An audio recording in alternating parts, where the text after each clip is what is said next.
Assalamualaikum warahmatullahi wabarakatuh. Saya Triputri Novianti dari kelas 7 SIF 1 ingin mereview dan menganalisis kritis artikel yang berjudul Pengaruh Corporate Social Performance, Bisnis Strategi, Blockchain, dan Corporate Sustainability terhadap ekonomi performance.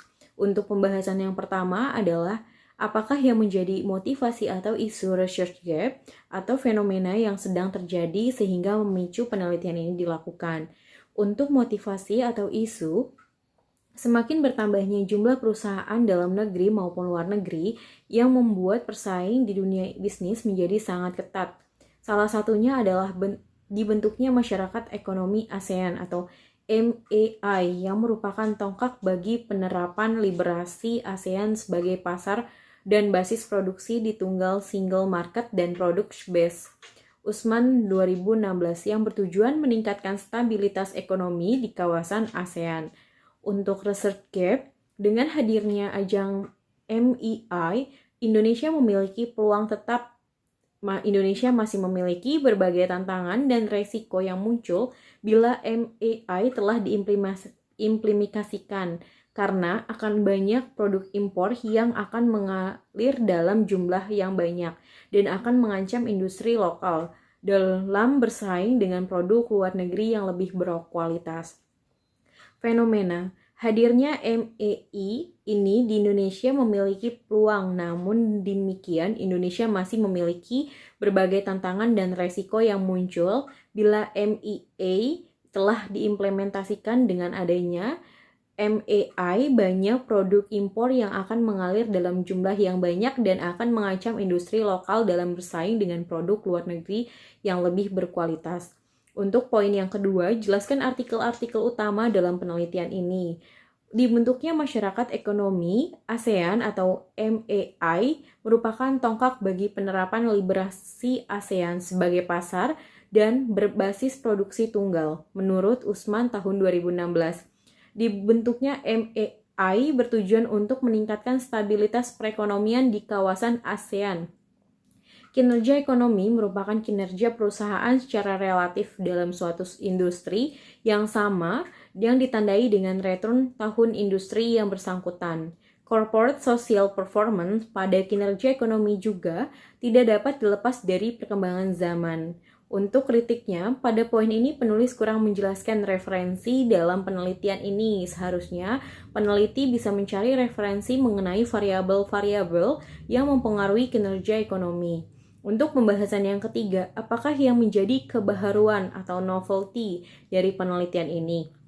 Adanya hubungan antara corporate social performance pada kinerja ekonomi yang apabila perusahaan telah mengungkapkan corporate social performance dalam laporan tahunan, perusahaan atau media informasi yang akan diterima perusahaan, yaitu membuat citra perusahaan baik dihadapkan investor. Apabila perusahaan belum menerapkan sistem teknologi blockchain, maka akan menurunkan integritas laporan keuangan dan menurunkan kepercayaan investor untuk menanamkan modalnya di perusahaan.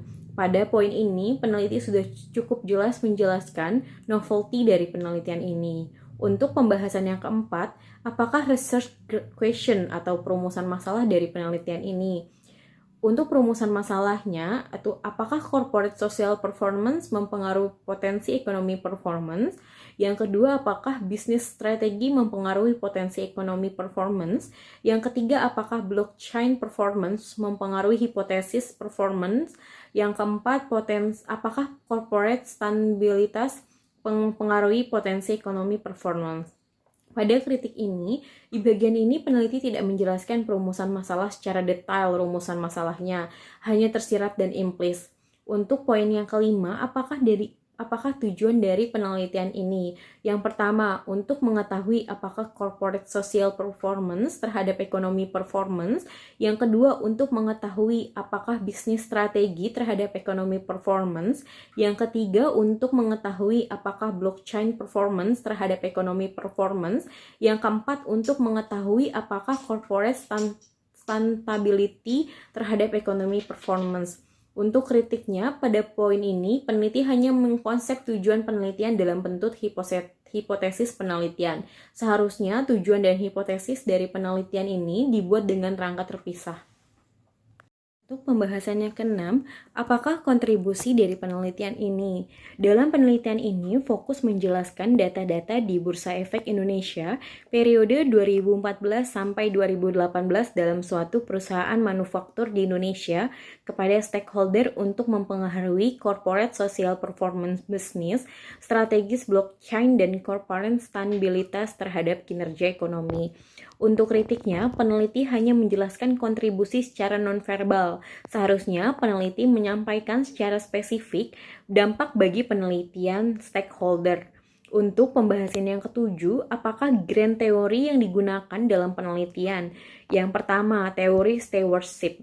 Menurut Dawson dan Davis tahun 1991, teori stewardship berdasarkan teori psikologi dan sosiologi serta berasal dari pemikiran akuntansi manajemen di mana steward termotivasi untuk berkelakuan sesuai dengan keinginan prinsipal.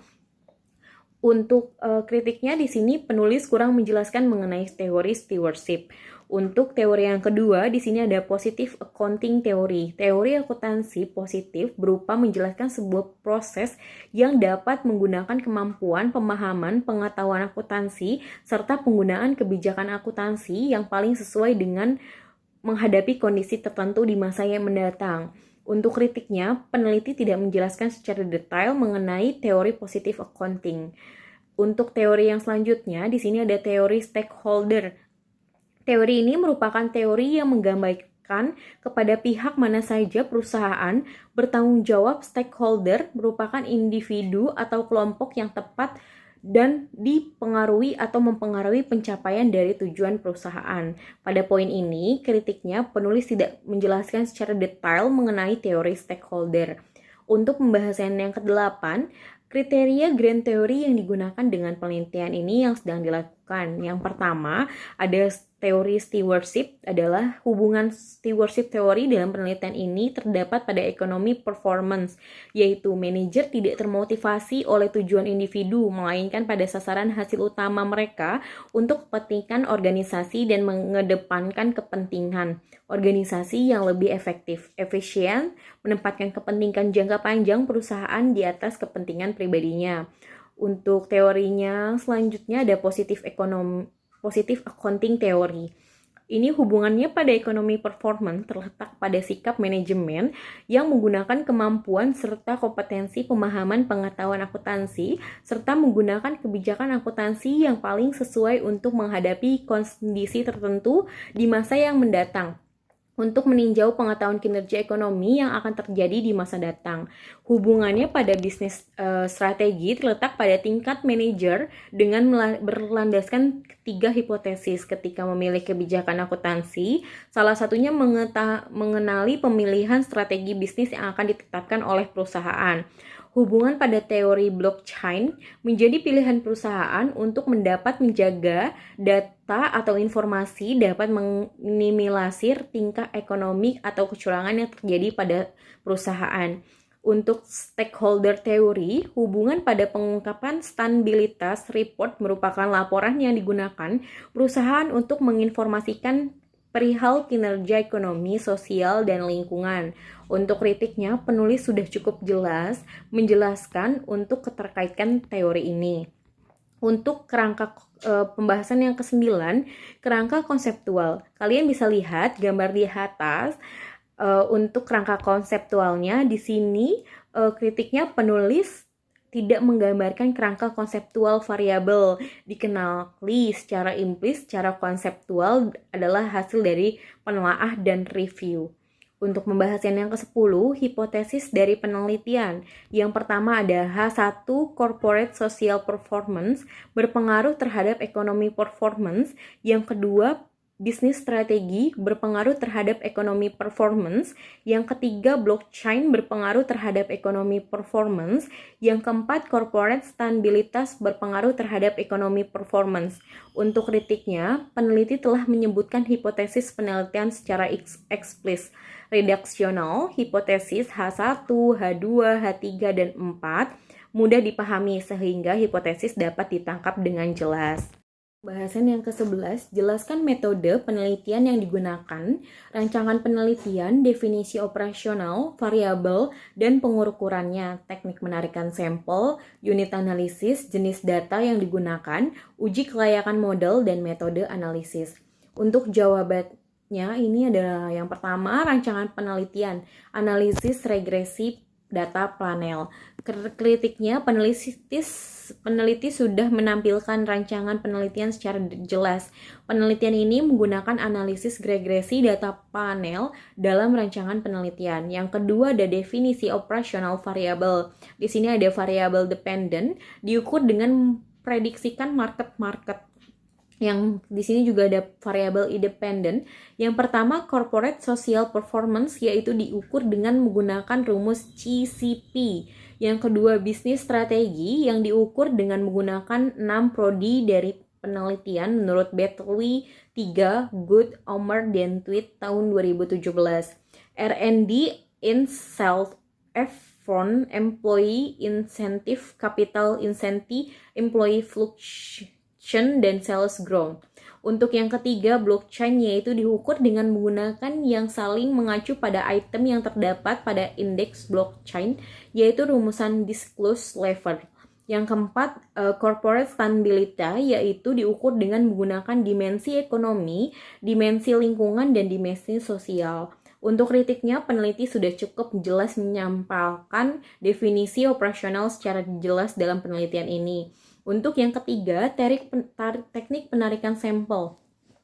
Pengambilan sampel yang digunakan adalah non-probability sampling dengan metode proof of sampling. Sampel dalam penelitian ini adalah perusahaan manufaktur yang terdaftar di Bursa Efek Indonesia. Periode penelitian mencakup data tahun 2014 sampai 2018. Untuk kritiknya, peneliti telah menjelaskan dan penarikan sampel secara eksplisit dan menggambarkan kriteria pengambilan panel dengan menggambarkan kriteria penarikan sampel. Yang keempat, unit analisis. Perusahaan manufaktur yang terdapat di Bursa Efek Indonesia dipilih 17 perusahaan sebagai sampel dari total populasi. 5 perusahaan, periode penelitian mencakup 5 tahun. Untuk kritiknya, tidak ada kritik pada poin ini karena peneliti sudah cukup jelas menjelaskan untuk unit analisis secara implisit. Untuk yang kelima, jenis data. Penelitian menggunakan metode dokumentasi berupa data atau laporan keuangan, laporan tahunan, dan laporan berkelanjutan yang diperoleh dari Bursa Efek Indonesia. Pada kritiknya, tidak ada kritik pada poin ini karena peneliti sudah cukup jelas menjelaskan menampilkan jenis datanya. Untuk yang keenam, uji kelayakan model. Itu dalam penelitian ini menggunakan analisis regresi pada data panel dan model yang cocok digunakan yaitu FEM. Untuk kritiknya tidak ada kritik pada poin ini karena peneliti sudah cukup jelas menampilkan uji kelayakan model. Untuk yang ketujuh ada metode analisis data, uji kelayakan model, uji asumsi klasik, dan uji hipotesis. Untuk kritiknya tidak ada yang dikritik untuk poin ini karena peneliti sudah cukup jelas dalam menampilkan uji analisis data. Untuk poin yang ke-12, jelaskan pembahasan hasil penelitian statistik deskriptif, hasil uji kelayakan model, hasil uji hipotesis, dan jelaskan hipotesis yang terbukti dan tidak terbukti dalam pembahasannya. Kalian bisa lihat gambar di atas, dan ada data untuk melihat pembahasan di poin 12 ini. Untuk kritiknya, peneliti sudah jelas menampilkan persamaan regresi dalam penelitian, tetapi persamaan regresi tersebut tidak menjelaskan secara eksplisit. Untuk yang ke-13, jelaskan persamaan regresi yang digunakan untuk pengujian hipotesis penelitian. Yang pertama ada statistik deskriptif. Yang kedua ada uji kelayakan model. Yang ketiga ada uji hipotesis. Untuk pembahasan yang terakhir, ada poin 14, ada apakah kesimpulan, keterbatasan, dan implikasi dari penelitian. Untuk kesimpulannya, itu ada variabel corporate social performance. Dalam penelitian ini tidak memiliki pengaruh penting terhadap ekonomi performance pada perusahaan manufaktur yang terdaftar di Bursa Efek Indonesia. pada periode 2014 sampai 2018. Hal ini dibuktikan berdasarkan pengajuan regresi data panel dengan nilai statistik CCP 0,16624. Untuk variabel bisnis strategi dalam penelitian ini memiliki pengaruh terhadap ekonomi performance pada perusahaan manufaktur yang terdaftar di Bursa Efek Indonesia periode 2014 sampai 2018.